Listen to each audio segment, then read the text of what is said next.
إن الحمد لله نحمده ونستعينه ونستهديه ونستغفره ونؤمن به ونتوكل عليه ونعوذ بالله من شرور أنفسنا ومن سيئات أعمالنا من يهده الله فلا مضل له ومن يضلل فلا هادي له وأشهد أن لا إله إلا الله وحده لا شريك له وأشهد أن محمدا عبده ورسوله صلى الله تعالى عليه وعلى آله وأصحابه أجمعين أما بعد أعوذ بالله من الشيطان الرجيم بسم الله الرحمن الرحيم والنجم إذا هوى ما ضل صاحبكم وما غوى وما ينطق عن الهوى إن هو إلا وحي يوحى علمه شديد القوى ذو مرة فاستوى وهو بالأفق الأعلى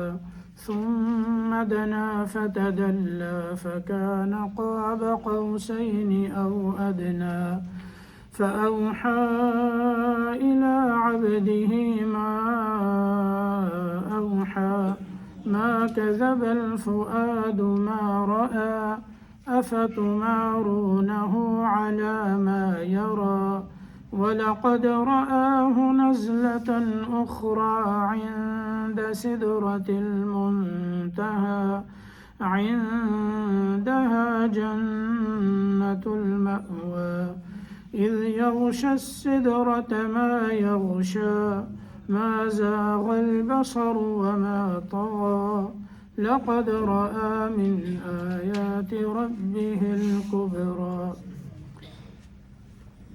میں نے آپ کے سامنے اس وقت سورۃ النجم کی یہ ابتدائی آیات تلاوت کی ہیں.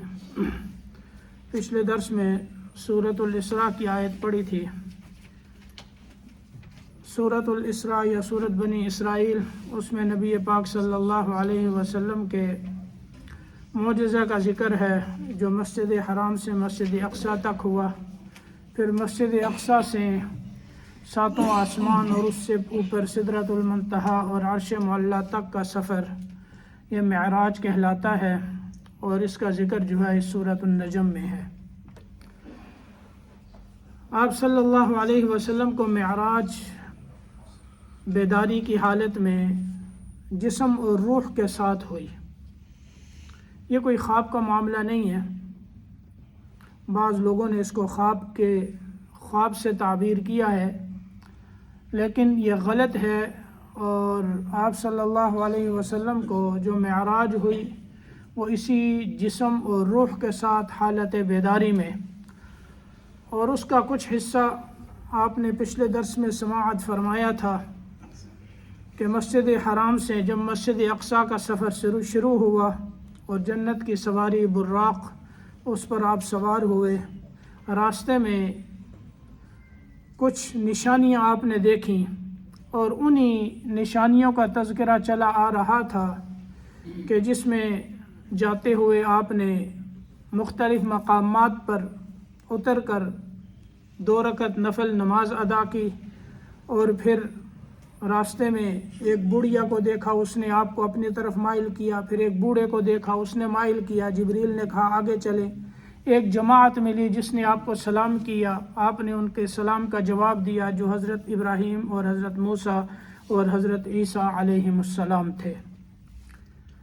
وہاں سے آپ آگے بڑھے تو آپ کو آپ کی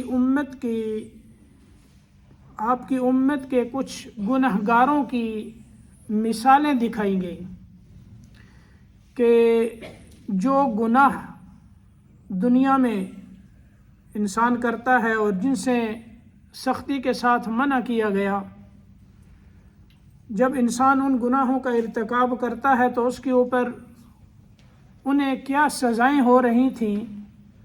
اس موقع پر جاتے ہوئے ہمارے پیارے نبی صلی اللہ علیہ وسلم نے کچھ لوگوں کی مثال دیکھی کہ ان کے ناخن تانبے کے ہیں اور وہ اپنے ناخنوں سے اپنے چہرے کو چھیل رہے ہیں. آپ نے پوچھا جبریل امین سے یہ کون لوگ ہیں جو یہ حالت ہے جن کی کہ ناخن ہیں تانبے کے اور چہروں کو نوچ رہے ہیں، اپنے ہی ناخنوں سے اسے چھیل رہے ہیں؟ تو جبریل امین نے کہا یہ آپ کی امت کے ان لوگوں کی مثال آپ کو دکھائی گئی ہے جو لوگوں کی غیبت کرتے ہیں، اور اس کی ممانعت آپ نے بہت سے دروس میں سنی، اس کے اوپر کیا وعیدیں ہیں۔ وہاں سے پھر آپ کو کچھ ایسے لوگوں کی مثال دکھائی گئی کہ ایک شخص ہے وہ نہر میں تیر رہا ہے اور جو پتھر ہیں ان کو کھا رہا ہے، لقمے بناتا ہے اور اسے کھاتا ہے۔ آپ صلی اللہ علیہ وسلم نے جبریل سے پوچھا کہ جبریل یہ کون ہے؟ تو جبریل امین نے کہا یہ آپ کی امت کے سود خور کی مثال ہے، وہ آپ کو دکھائی گئی جو سود کھاتے ہیں۔ اور اس کی تفصیل بھی اور تفسیر آپ نے جو ہے سورۃ آل عمران میں سورۃ البقرہ میں الذین یأکلون الربا لا یقومون الا کما یقوم الذی یتخبطہ الشیطان من المس یا ایھا الذین آمنوا لا تأکلوا الربا اضعافا مضاعفا، وہ سن کے آئے ہیں آپ۔ پھر آپ کو مجاہدین کی مثال دکھائی گئی کہ اللہ انہیں کتنا بڑا اجر عطا فرماتے ہیں، کہ آپ نے دیکھا کہ کچھ لوگ ہیں وہ ایک ہی دن میں تخم ریزی کرتے ہیں، یعنی بیج ڈالتے ہیں کھیتی کے اندر اور وہ کھیتی ہری بھری ہو جاتی ہے ایک دم، پھر وہ اسے کاٹتے ہیں پھر ہری بھری ہو جاتی ہے، پھر کاٹتے ہیں پھر ہری بھری ہو جاتی ہے، یعنی یہ ایک ایسا سلسلہ ہے جو ختم ہونے والا نہیں۔ تو آپ نے پوچھا یہ کون لوگ ہیں؟ جبریل امین نے عرض کیا یا رسول اللہ یہ آپ کی امت کے مجاہد ہیں جو اللہ کے راستے میں جہاد کرنے والے ہیں اور اللہ کے راستے میں یہ خرچ کرنے والے ہیں کہ جب یہ جہاد کرتے ہیں اور خرچ کرتے ہیں اللہ انہیں اتنا اجر عطا فرماتے ہیں کہ اس کی کوئی انتہا نہیں۔ پھر آپ کو ان لوگوں کی مثال دکھائی گئی جو فرض نماز نہیں پڑھتے، اس میں سستی کرتے ہیں۔ آپ نے دیکھا کہ ان کے سر جو ہے وہ پتھروں سے کچلے جا رہے ہیں، یعنی سر کسی کا پہاڑ اس کے اوپر آ جائے اور اس کا بھیجا نکل کے باہر آ جائے، یہ حالت ہے ان کی۔ آپ نے پوچھا جبریل یہ کون ہے؟ یعنی پھر وہ سر جو ہے کچلے جاتے ہیں پھر صحیح سالم ہو جاتے ہیں، پھر کچلے جاتے ہیں پھر صحیح سالم ہو جاتے ہیں۔ آپ نے پوچھا جبریل یہ کون لوگ ہیں؟ جبریل امین نے عرض کیا یا رسول اللہ یہ آپ کی امت کے وہ لوگ ہیں جو فرض نماز میں سستی کرتے ہیں، فرض نماز کے لیے نہیں آتے، اذان ہو رہی ہے، کاروبار میں ہیں، گھر میں ہیں، دکان میں ہیں، بستر میں ہیں، ٹی وی کے آگے ہیں، موبائل کے اوپر ہیں اور مسجد کا دھیان نہیں، مسجد کے باہر بھی کھڑے ہوں پھر بھی مسجد کی طرف نہیں آتے، تو فرض نماز مسلمان جو فرض نماز میں سستی کرنے والے، یہ ان کی مثال دکھائی گئی۔ پھر آپ نے ان لوگوں کو دیکھا کہ ان کے جو شرم گاہیں ہیں ان کے اوپر چیتھڑے جو ہے وہ لپٹے ہوئے ہیں، اور جو جہنمیوں کی غذا ہے، جو جہنمیوں کا کھانا ہے جس کو قرآن ضریع کہتا ہے اور زقوم کہتا ہے، وہ اس کو کھا رہے ہیں۔ آپ نے جبریل سے پوچھا یہ کون لوگ ہیں؟ جبریل امین نے کہا کہ یا رسول اللہ یہ آپ کی امت کے وہ لوگ ہیں جو اپنے مالوں کی زکوٰۃ ادا نہیں کرتے۔ پھر آپ کو ان لوگوں کی مثال دکھائی گئی کہ ان کے سامنے دو ہنڈیاں ہیں، ایک میں بڑا عمدہ خوشبودار گوشت ہے تازہ، اور ایک میں بدبودار ہے، بڑی اسمیل آ رہی ہے اس میں سے۔ وہ لوگ اچھے گوشت کو چھوڑتے ہیں اور جو بڑا گندا گوشت ہے اسمیل والا وہ اس کو کھا رہے ہیں جس سے کراہت آتی ہے۔ آپ نے جبریل سے پوچھا یہ کون لوگ ہیں؟ جبریل نے کہا یہ آپ کی امت کے ان لوگوں کی مثال آپ کو دکھائی گئی ہے جو زانی ہیں اور زانیہ ہیں، یعنی جو مرد زنا کرنے والے اور جو عورتیں زنا کرنے والی ہیں، جو شادی شدہ ہیں اپنی عورتوں کو چھوڑتے ہیں دوسروں کی طرف چلے جاتے ہیں، اسی طرح وہ عورتیں جو شادی شدہ ہیں اپنے خامند کو چھوڑتی ہیں دوسری طرف چلی جاتی ہیں، یہ ان کی مثال آپ کو دکھائی گئی۔ پھر آپ ایک ایسی جگہ سے گزرے کہ آپ کو بڑی عمدہ اور خوشبودار یعنی ہوا محسوس ہوئی کہ جس میں خوشبو ہی خوشبو ہے اور جس سے فضا پوری معطر ہو جاتی ہے۔ جبریل امین نے کہا کہ یہ جنت کی خوشبو آ رہی ہے۔ پھر آپ کا گزر ہوا ایک ایسی جگہ سے، وہاں سے بدبودار ہوا آ رہی ہے۔ جبریل نے کہا یہ جہنم کی بدبو ہے۔ تو اس سفر کو طے کرتے ہوئے آپ مسجد اقصیٰ میں پہنچے، سواری کو باہر بند کیا، مسجد اقصیٰ میں گئے۔ آپ فرماتے ہیں میں بھی گیا، جبریل بھی گیا، ہم نے 2 رکعت نفل تحیت المسجد ادا کی اس کے بعد دیکھا کہ کچھ لوگ وہاں پہلے موجود ہیں، پھر اور لوگ بھی بہت سے آگے، ایک مؤذن نے اذان دی، صف بندی ہو گئی، اب آگے کون بڑھے؟ جبریل امین نے آپ صلی اللہ علیہ وسلم کا دست اتھر پکڑا اور مصلی پہ کھڑا کر دیا، آپ نے نماز پڑھائی۔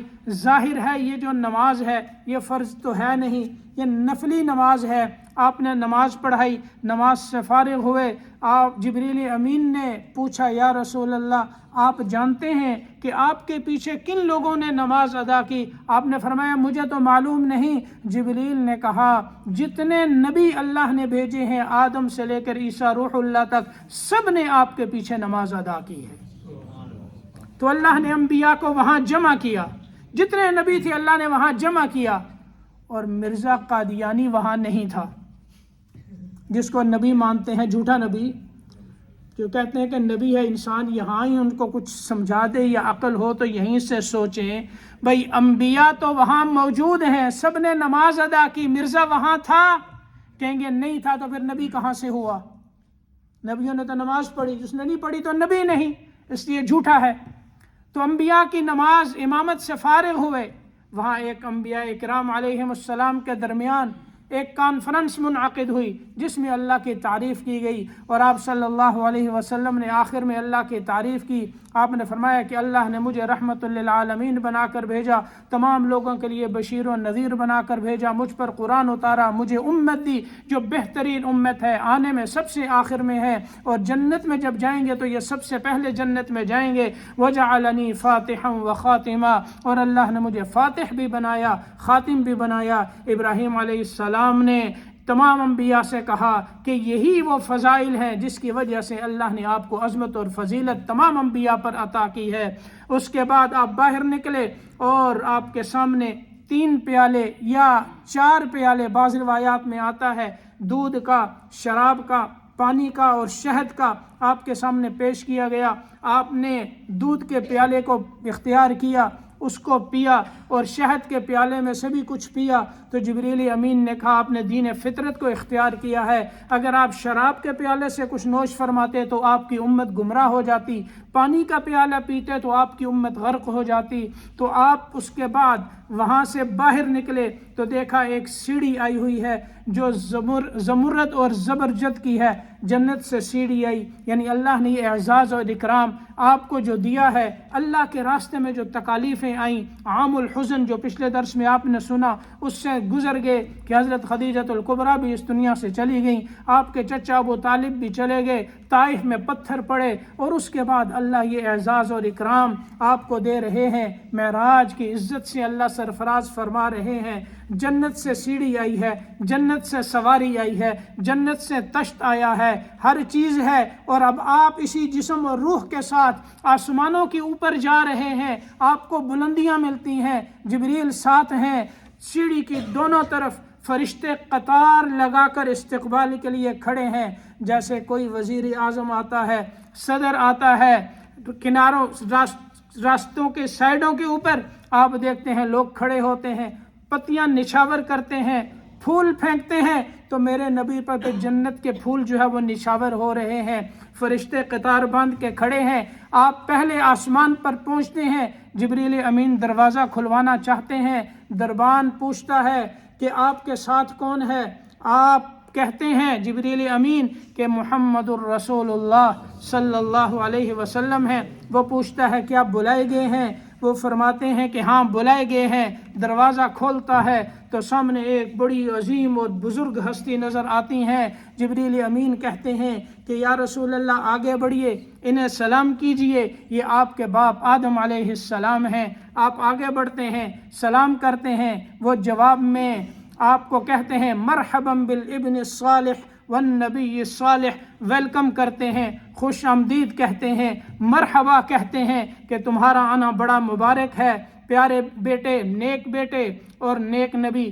پھر آپ دیکھتے ہیں آدم علیہ السلام، دائیں طرف دیکھتے ہیں تو خوش ہوتے ہیں، بائیں طرف دیکھتے ہیں تو آپ روتے ہیں۔ آپ نے پوچھا جبریل یہ کیا ہے؟ جبریل امین کہتے ہیں جب آپ دائیں طرف دیکھتے ہیں تو آپ کو آپ کی وہ اولاد نظر آتی ہے جو جنتی ہے، اسے دیکھ کے خوش ہوتے ہیں۔ اور جب بائیں طرف دیکھتے ہیں تو وہ اولاد نظر آتی ہے جو گنہگار ہے، جہنمی ہے، تو آپ پریشان ہوتے ہیں، اور اس کے بعد پھر آپ کو عروج ہوتا ہے۔ پھر دوسرے آسمان پر پہنچتے ہیں، جبریل امین دروازہ کھلواتے ہیں، فرشتہ وہی پوچھتا ہے کہ آپ کے ساتھ کون ہے؟ آپ کہتے ہیں محمد الرسول اللہ ہیں صلی اللہ علیہ وسلم۔ وہ کہتا ہے کہ آپ بلائے گئے ہیں؟ آپ کہتے ہیں کہ ہاں بلائے گئے ہیں۔ وہ دروازہ کھولتا ہے اور پھر دیکھتا ہے، آپ دیکھتے ہیں کہ وہاں دو بزرگ شخصیات ہیں، حضرت عیسیٰ علیہ السلام، حضرت یحییٰ علیہ السلام۔ آپ انہیں سلام کرتے ہیں، جبریل امین کہتے ہیں یہ حضرت عیسیٰ اور حضرت یحییٰ ہیں۔ وہ آپ کو ویلکم کرتے ہیں، مرحبا بالاخ الصالح وبالنبی الصالح۔ پھر اس کے بعد آپ کو عروج ہوتا ہے، آپ تیسرے آسمان پر پہنچتے ہیں۔ اب آپ دیکھتے جائیں، رات کا ایک حصہ ہے، وقت کو میرے رب نے ٹھہرا دیا ہے، حتیٰ کہ ایک روایت میں آتا ہے، بعض روایات سے معلوم ہوتا ہے کہ آپ جب گئے کنڈی ہل رہی تھی، بستر گرم تھا، آپ جب واپس آئے کنڈی کو ہلتے ہوئے پایا اور بستر کو گرم پایا۔ اب آپ تیسرے آسمان پر ہیں، وہاں دروازہ کھلواتے ہیں جبریل امین، فرشتہ پوچھتا ہے ساتھ کون ہے؟ وہ کہتے ہیں محمد الرسول اللہ ہیں، بلائے گئے ہیں؟ ہاں بلائے گئے ہیں۔ دروازہ کھولتا ہے تو تیسرے آسمان پر حضرت یوسف علیہ السلام سے ملاقات ہوتی ہے، اسی طرح سلام و کلام ہوتا ہے۔ پھر اس کے بعد چوتھے آسمان پر پہنچتے ہیں، یہی سلام کلام ہوتا ہے، اور وہاں حضرت ادریس علیہ السلام سے ملاقات ہوتی ہے۔ پھر وہاں سے اوپر بلندی پر پہنچتے ہیں تو پانچویں آسمان پر حضرت ہارون علیہ السلام سے ملاقات ہوتی ہے۔ پھر وہاں سے بھی اوپر جاتے ہیں، چھٹے آسمان پر پہنچتے ہیں، حضرت موسیٰ علیہ السلام وہاں موجود ہیں استقبال کے لیے، وہ آپ کو ویلکم کرتے ہیں، استقبال کرتے ہیں، اور اس کے بعد پھر آپ کو اور عروج ہوتا ہے۔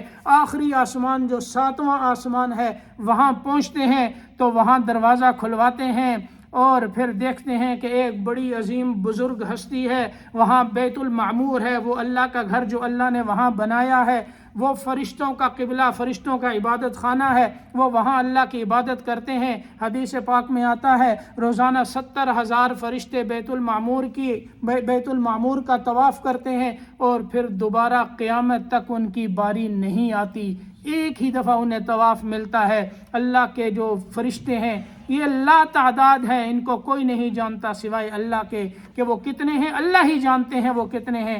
حتیٰ کہ آسمانوں میں ایک روایت میں آتا ہے کہ ایک بالشت بھی جگہ خالی نہیں جہاں کسی نہ کسی کا سر جو ہے، فرشتے کا سر وہ سجدے میں نہ پڑا ہو۔ ہر ایک فرشتہ جو ہے وہ اللہ کی عبادت میں مشغول ہے، کوئی قیام میں، کوئی رکوع میں، کوئی سجدے میں، کوئی تشہد میں، سارے اللہ کی عبادت میں مشغول ہیں۔ تو ساتویں آسمان پر بیت المعمور، وہاں دیکھا ایک بڑی عظیم بزرگ ہستی ہیں، جبریل امین عرض کرتے ہیں یا رسول اللہ آگے بڑھیے، انہیں سلام کیجئے، یہ آپ کے باپ ابراہیم علیہ السلام ہیں۔ دنیا میں انہوں نے اللہ کا کعبہ بنایا، تعمیر کی، اللہ نے بیت المعمور کے ساتھ انہیں جگہ عطا فرمائی۔ آپ آگے بڑھے، سلام کیا، انہوں نے وہی جواب دیا جو آدم علیہ السلام نے کہا تھا، مرحبا بالابن الصالح والنبی الصالح۔ پھر وہاں سے آپ کو اور بلندی ملی، آپ سدرۃ المنتہا پہ پہنچے، عند سدرۃ المنتہا عندہا جنت المأوی اذ یغشی السدرۃ ما یغشی ما زاغ البصر وما طغی لقد رأى من آیات ربہ الکبریٰ۔ اللہ فرماتے ہیں کہ سدرۃ المنتہا، وہاں اس کے پاس جنت مأوی ہے، سدرہ کو مختلف چیزوں نے ڈھانپ کے رکھا ہے، اور پھر آپ نے جو دیکھا، جی بھر کے دیکھا، کمال کا دیکھا، ایسا نہیں ہوا کہ کسی کو دیکھا ہو نگاہیں پھر گئی ہوں، نگاہیں بھر کر آپ نے دیکھا، اللہ کی بڑی بڑی نشانیاں وہاں آپ نے دیکھی۔ یہ ساتویں آسمان پر ایک بیری کا درخت ہے، آپ جو ہے وہاں پہنچے، اس کو سدرۃ المنتہا کہتے ہیں، المنتہا جہاں ہر چیز ختم ہو جائے، یعنی اوپر سے آنے والی چیزیں وہاں پہلے رکتی ہیں، پھر اس کے بعد نیچے لائی جاتی ہیں، نیچے سے جو چیزیں اوپر جاتی ہیں، جو اعمال جاتے ہیں وہاں رکتے ہیں، اس کے بعد وہاں سے اوپر اٹھائے جاتے ہیں، اس لیے اس کو المنتہا کہتے ہیں۔ تو ساتویں آسمان پر یہ بیری کا درخت، وہاں سے آپ کو عروج ہوا، وہاں آپ پہنچے، آپ فرماتے ہیں کہ وہاں جو ہے میں نے بڑے بڑے عجیب انوارات دیکھے، تجلیات دیکھیں، سونے کے پتنگے تھے جنہوں نے سدرہ کو جو ہے وہ ڈھانپ رکھا تھا، مختلف قسم کی رنگتیں میں نے دیکھیں، اور وہاں جبریل امین کو اصلی صورت میں بھی آپ نے وہاں دیکھا. پھر اس کے بعد آپ کو بلند کیا گیا, جنت میں آپ کو داخل کر دیا گیا. عندہا جنت المأوا, آپ نے وہاں, کیونکہ جنت جو ہے وہ سدرۃ المنتہا کے پاس ہے, آپ جنت میں گئے, جنت کو آپ نے دیکھا, جنت کی سیر کی اسی جسم و روح کے ساتھ بیداری کے عالم میں. باقی اہل ایمان جو بھی جائے گا وہ تو مرنے کے بعد جائے گا, آپ یہ ہیں اسی طرح جنت کو دیکھ کے آئے. پھر اس کے بعد جہنم آپ کے سامنے پیش کی گئی, اور پھر وہاں سے آپ کو اور بلندی ملی. آگے گئے تو دیکھا کہ کہیں سے قلم چلنے کی آواز آ رہی ہے. وہاں فرشتے ہیں جو اللہ کی طرف سے جو امور ہیں, جو تقدیر ہے اس کو لکھنے میں مشغول ہیں. اس مقام کو صریف الاقلام کہا جاتا ہے. اور پھر وہاں سے اور اوپر آپ کو بلندی ملی, آپ کے سوا وہاں سے اوپر کوئی نہیں گیا. کتنے حجابات آپ نے طے کیے اللہ ہی جانتا ہے. حجابات کو آپ نے طے کیا, آپ کے لیے ایک رف اتری, یعنی سبز رنگ کی ایک مسند مخملی, آپ اس پر تشریف فرما ہوئے. وہاں سے آپ کو بلندی عطا کی گئی, عرش پر پہنچے. وہاں اللہ کے سامنے سجدہ بجا لائے, سجدہ فرمایا. کوہ طور پہ موسیٰ علیہ السلام نے جب کہا تھا کہ یا اللہ دکھا, ربی ارنی انظر الیک, قال لن ترانی, مجھے ہرگز نہیں دیکھ سکتا موسیٰ. ہاں ایک تجلی ڈالی تھی, پہاڑ ریزہ ریزہ ہو کر ختم ہوا, موسیٰ علیہ السلام بے ہوش ہو گئے. وہ تو ایک تجلی کی تاب نہ لا سکے. ہمارے نبی عرش پر پہنچے ہیں اور سجدہ بجا لا رہے ہیں. اور پھر وہاں اللہ سے ہم کلامی ہوئی. اس میں اللہ کا دیدار ہوا نہیں ہوا, علماء دونوں طرف گئے ہیں. اس میں روایات میں آتا ہے کہ میں نے اپنے رب کو دیکھا, میں نے نور اعظم کو دیکھا, اور روایات میں یہ بھی معلوم ہے کہ آپ نے اللہ کو نہیں دیکھا. اس میں علماء دونوں طرف گئے ہیں. بہرحال رؤیت ہوئی ہے. اگر بلندی پر پہنچ کر رؤیت ہوئی ہے, اللہ کو دیکھا ہے, تو اس جہاں میں تو نہیں ہے, وہ تو جنت سے بھی اوپر, وہ تو عرش پہ ہے. دوسرے جہاں میں رؤیت ہو رہی ہے تو اللہ اپنے پاس بلا کر اپنا آپ دکھا بھی سکتے ہیں, اور ان آپ کی آنکھوں میں اللہ دیکھنے کی قوت بھی پیدا کر سکتے ہیں. اللہ قادر ہے. بہرحال ہم کلام, اللہ سے ہم کلام ہوئے. آپ نے فرمایا التحیات للہ والصلوات والطیبات, ساری جتنی عبادتیں ہیں اے اللہ وہ سب تیرے لیے خاص ہے, چاہے وہ قولی ہوں, چاہے وہ فعلی ہوں, چاہے وہ بدنی ہوں, مالی ہوں, ساری باتیں آپ کے لیے. اللہ نے جواب دیا السلام علیک ایھا النبی, اے نبی التحیات, یہ جو قولی باتیں لے کے آئے ہو اس کے بدلے میں آپ پر سلامتی ہو. والصلوات کے بدلے میں ورحمت اللہ, اللہ کی رحمت ہو. والطیبات کے بدلے میں وبرکاتہ, اللہ کی برکتیں ہوں. اب آپ یہاں ذرا غور فرمائیں, اتنی بلندیاں ملیں, اتنی بلندیوں پر پہنچ کر, جنت کو دیکھ کر, اور پھر اپنے رب کے پاس پہنچ کر, وہاں پھر اللہ کے سوا تو کوئی یاد نہیں رہتا. ایک اللہ ہی اللہ ہے اور ایک اللہ کا رسول ہے, لیکن آپ وہاں اپنی امت کو بھی یاد کرتے ہیں. وہاں آپ اپنی امت کو نہیں بھولے. السلام علینا وعلی عباد اللہ الصالحین, نماز میں پڑھتے ہیں نا, اے اللہ سلامتی مجھ پر بھی تیری طرف سے آئی ہے, تو یا اللہ ہم پر بھی سلامتی ہو, اور آپ کے جو نیک بندے ہیں ان پر بھی سلامتی ہو, آپ کی سلامتی ان پر بھی ہو. فرشتوں نے سنا تو وہ کہنے لگے اشہد ان لا الہ الا اللہ واشہد ان محمدا عبدہ ورسولہ. انہوں نے کہا کہ گواہی دیتے ہیں کہ اللہ کے سوا کوئی معبود نہیں, اور محمد صلی اللہ علیہ وسلم اللہ کے بندے اور رسول ہیں. وہاں اللہ نے انعامات سے نوازا, اللہ نے اپنا حبیب بنایا, اور پھر 50 نمازیں عطا کی. بادشاہ پاس بلائے, دعوت کرے, اکرام میں کسی کوئی وفد جاتا ہے, بادشاہ اس سے ملاقات کرتا ہے تو وہ خالی ہاتھ تو نہیں لوٹاتا, وہ دیتا ہے اپنی شایان شان بہترین ہدیہ دیتا ہے. یہاں مالک الملک اللہ اپنے حبیب کو بلا رہے ہیں, اپنے پاس بلایا ہے, عرش پر وہاں اللہ کیا عطا فرما رہے ہیں؟ 50 نمازیں. سورۃ البقرہ کی آخری آیات جس میں ہمیں بتایا گیا کہ اللہ سے یوں دعا مانگو، اللہ کا فضل، اللہ کی رحمت، اللہ کا لطف، اللہ کی مہربانی، اللہ کی طرف سے بخشش اور کافروں کے خلاف مدد، تم مانگو میں تمہیں عطا کروں گا.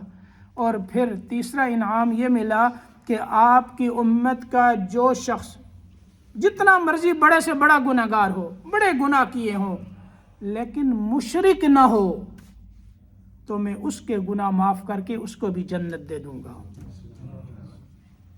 یہ تیسرا انعام. ہاں، مشرک کی مغفرت نہیں، وہ اللہ نے فیصلہ کر دیا، وہ ہمیشہ کافروں کے خلاف اگر شرک کی حالت میں مر گیا کافروں کے ساتھ جہنم میں ہمیشہ کے لیے. تو آپ یہ انعامات لے کر بڑی خوشی سے واپس آئے. حضرت ابراہیم علیہ السلام کے پاس سے گزرے، انہوں نے کچھ نہیں پوچھا، کچھ نہیں کہا، خاموش رہے. چھٹے آسمان پر پھر پہنچے حضرت موسیٰ علیہ السلام کے پاس. موسیٰ علیہ السلام تو کلیم اللہ تھے، وہ کیسے رہ سکتے تھے؟ ان کو پتا تھا کچھ نہ کچھ تو ملا ہے. کیا لے کے آئے ہیں؟ کوئی معمولی چیز تو نہیں لے کے آئے. اللہ کے پاس گئے ہیں، کیا لے کے آئے ہیں بتائیے. آپ نے فرمایا یہ ملے ہیں 50 نمازیں لے کے آیا ہوں. موسیٰ علیہ السلام ایک دم جو ہے نا وہ ذرا گھبرا سے گئے اور کہنے لگے کہ اے اللہ کے رسول، آپ کی امت بڑی کمزور ہے، مجھے اپنی امت بنی اسرائیل پہ بڑا تجربہ ہے، آپ کی امت یہ 50 نمازیں نہیں پڑھ سکے گی. واپس جائیں، اللہ سے کم کروائیں. آپ صلی اللہ علیہ وسلم تو لے کے آگے تھے، آپ واپس تشریف لے گئے، اللہ نے 5 کم کر دی. پھر موسیٰ علیہ السلام کے پاس آئے، پوچھا کتنی کم ہوئی؟ کہا کہ 5 کم ہو گئی ہیں. موسیٰ علیہ السلام نے کہا نہیں، پھر واپس جائیں اور کم کروائیں. پھر گئے، 5 کم ہوئی، 40 رہ گئیں. موسیٰ علیہ السلام نے کہا یہ 40 بھی زیادہ ہیں، پھر جائیں. پھر 5 کم ہوئی، 35 رہ گئی. موسیٰ علیہ السلام نے کہا یہ بھی زیادہ ہے، نہیں پڑھیں گے، واپس جائیں. پھر آئے، 30 رہ گئیں. موسیٰ علیہ السلام نے کہا یہ بھی نہیں پڑھیں گے، واپس جائیں. 25 رہ گئیں، 5 کم ہوتی گئیں. 9 مرتبہ آپ تشریف لے گئے.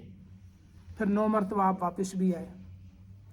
پھر آخر میں 5 رہ گئیں. موسیٰ علیہ السلام نے کہا یہ بھی نہیں پڑھیں گے، آپ واپس جائیں، اس سے بھی کم کروائیں. آپ نے فرمایا کہ نہیں، اب مجھے شرم آتی ہے کہ 5 رہ گئی ہیں اور اگر یہ بھی چلی گئیں تو پھر پیچھے کیا رہے گا. فرمایا کہ نہیں، اب مجھے شرم آتی ہے. پھر ایک غیب سے آواز آئی کہ ہیں تو 5، جو 5 پڑھے گا ثواب اس کو پوری 50 کا عطا کروں گا. ثواب پوری 5 پڑھتے ہیں، 50 نمازیں آپ نے دن میں پڑھ لیں. ابھی عشاء کی نماز آپ نے جماعت کے ساتھ پڑھی، 10 نمازوں کا ثواب آپ کو مل گیا. مغرب میں 10، عصر میں 10، ظہر میں 10، فجر میں 10، 50 نمازیں گویا آپ نے پڑھی. یہ ان 50 کا اجر آپ کے نامہ اعمال میں اللہ نے لکھ دیا کہ میرے اس بندے نے دن میں 50 نمازیں پڑھی ہیں. اچھا، کتنی قیمتی چیز ہے. یہاں آپ دیکھیں ہمارے نبی صلی اللہ علیہ وسلم کی عظمت. اللہ فرماتے ہیں میں رات کے ایک تھوڑے سے حصے میں مسجد حرام سے مسجد اقصیٰ تک، پھر وہاں سے 7واں آسمان، اور پھر اوپر، اور پھر وہاں سے واپسی. ایک زمین سے آسمان تک کا فاصلہ کتنا ہے؟ 500 سال کا روایات میں آتا ہے. 500 سال کا فاصلہ ہے. تیز رفتار سوار جب جاتا ہے 500 سال. 500 سال جانے کا ہے، 500 سال آنے کا ہے. اب پہلے آسمان کا فاصلہ ٹوٹل کتنا ہو گیا؟ 1000 سال. دوسرے آسمان کا فاصلہ بھی اتنا ہی ہے، 500 سال، 500 سال، 1000. 7 آسمانوں کا کتنا ہو گیا؟ 7000 سال ہو گیا. اب پھر چھٹے آسمان سے 7ویں آسمان تک بھی اگر آپ حساب لگائیں تو 9 مرتبہ گئے تو کتنا ہو گیا؟ 9000 سال. آنا جانا 9000 سال. 7000 اور 9000، یہ بڑے نکتے کی بات کر رہا ہوں، 16000 ہو گئے. اب 7ویں آسمان سے عرش تک کتنا سفر ہے یہ اللہ ہی جانے کتنا ہے.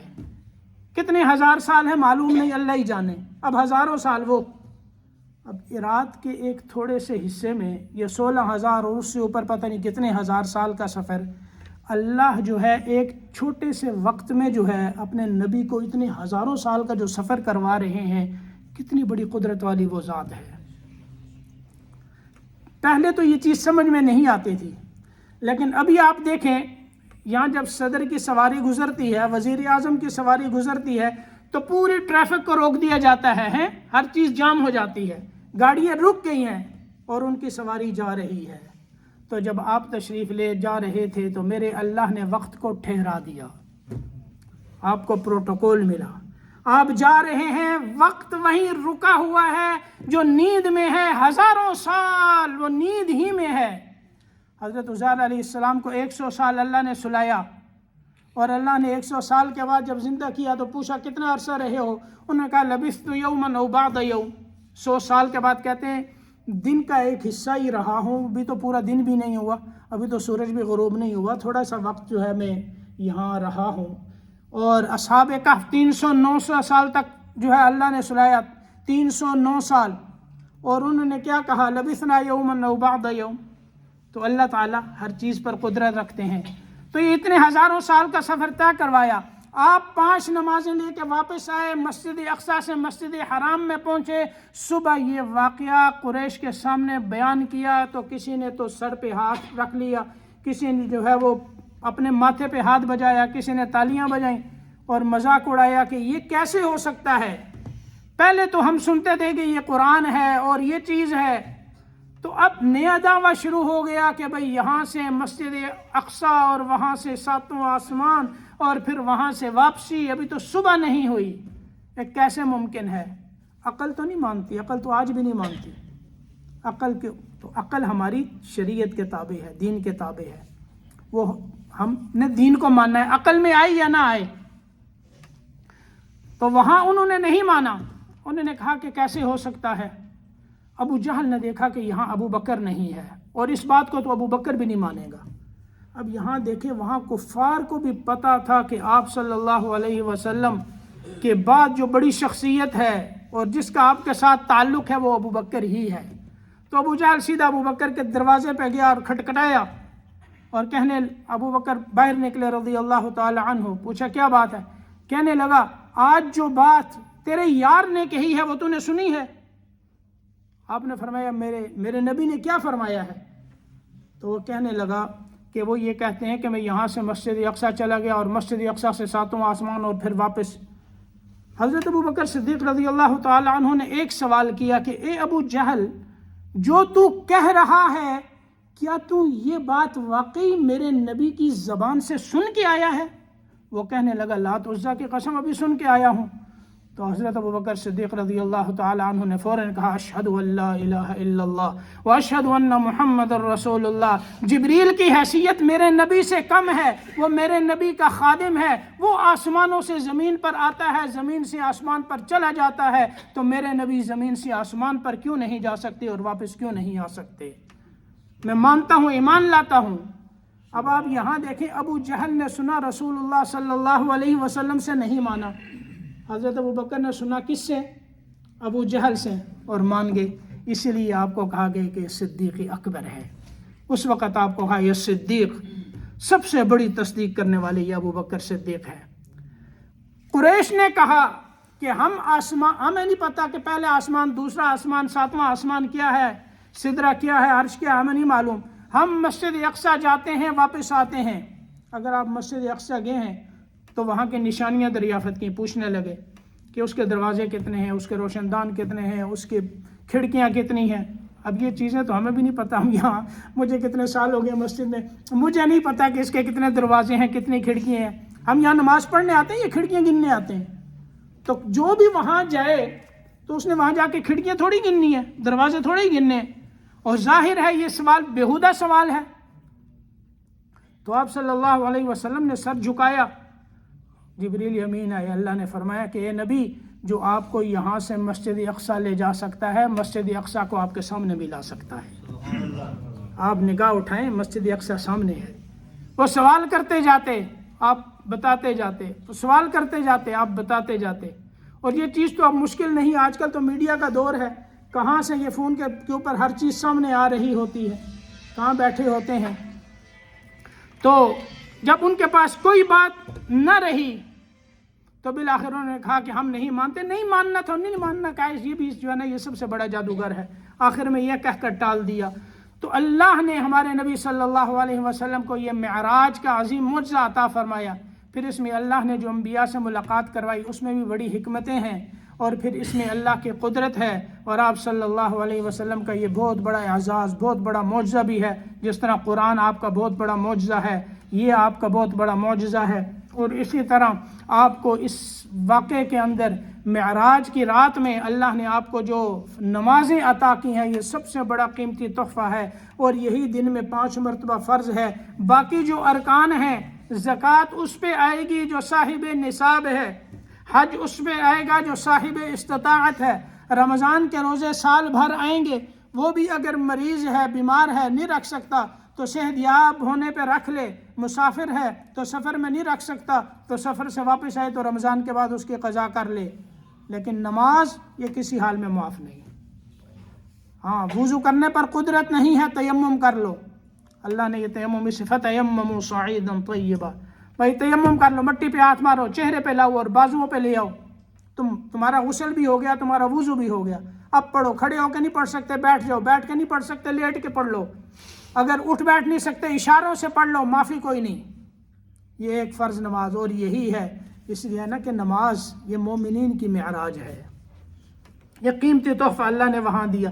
جو نماز کا پابند ہو جائے، دین پر چلنا اس کے لیے آسان ہو جاتا ہے. اللہ تعالی ہمیں نماز کا پابند بنائے، اور اللہ ہمیں نبی پاک صلی اللہ علیہ وسلم کی محبت، آپ کی اطاعت اتباع نصیب فرمائے، آپ کی سچی محبت نصیب فرمائے. الحمدللہ رب العالمین. اللہم صلی علی محمد وعلی آلہ وصحبہ اجمعین. اللہم اغفر لنا ذنوبنا وتب علینا انک انت التواب الرحیم. یا اللہ ہماری اور پوری امت کے گناہوں کو معاف فرما. یا اللہ ہمارے دلوں کو اپنی طرف پھیر دے، اپنے پیارے نبی صلی اللہ علیہ وسلم کی محبت، آپ کی اطاعت اتباع نصیب فرما. یا اللہ ہمیں ظاہراً اور باطناً ایمان، قرآن، شریعت کا نور عطا فرما، ہمارے صالحات کا نور عطا فرما، اپنی معرفت، اپنی پہچان نصیب فرما، اپنی طرف جھکا دے، اپنی طرف پھیر دے، جنت کی طرف پھیر دے. ہر گناہ سے بچا، ہر فتنے سے بچا، ہر بدعت سے بچا، ہر گمراہی سے بچا. دنیا آخرت کی جتنی خیریں اور سعادتیں ہمارے نبی صلی اللہ علیہ وسلم نے مانگی، ہم سب کو عطا فرما. تمام برائیاں جن سے آپ نے پناہ مانگی، ہماری حفاظت فرما. ربنا تقبل منا انك انت السميع العليم وتب علينا انك انت التواب الرحيم. اللهم صل على محمد وعلى اله واصحابه اجمعين برحمتك يا ارحم الراحمين. جزاكم الله.